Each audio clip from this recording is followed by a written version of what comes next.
Hey guys, it's Kate and this is day 6 video. So here I am drawing a rose and I am trying to kind of get this painterly appearance of the rose. I'm not a huge friend of flowers, but this is my attempt, so don't judge too harshly. So again, I'm using my Strathmore toned paper sketchbook, and you can see that on the side I am selecting different colors. And one advice that I can give you about flowers, even though I'm not like very good at them yet, but the soft pastels, the very soft, like extra soft pastels, they work a lot better than the hard ones. So they kind of cover the paper more and you can work over the top of them. And one thing that I noticed about drawing flowers is that in the middle, usually, where the petals kind of grow out of, especially you can see it with such flowers like roses, you can see that kind of glow, and usually it's warm.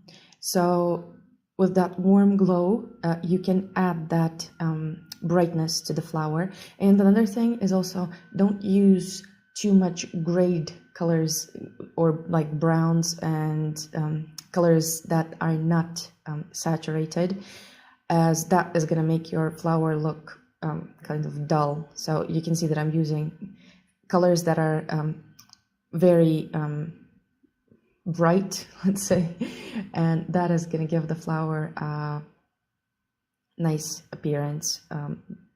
So basically what I'm doing is I'm working with the side of my pastel, and I am adding those strokes in the way that the petals are on the flower. And I'm dividing the rose into two parts. One is in the shadow and the other one is in the light, as I have it in the reference photo. It's great if you can work from life, that's even better, but if you don't have a rose right in front of you, do use a picture. You can also find this same picture that I used on my Patreon as free access, and you can download it. And also this tutorial is in real time and narrated on my Patreon as well.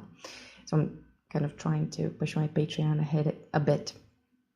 So I am going back and forth between the two colors of the mid-tone and the darker colors, and basically I'm blending my pastel with the pastel itself, not with the fingers. So you can see when I'm layering the color over, I am layering it over the previous layers and kind of blends the two together.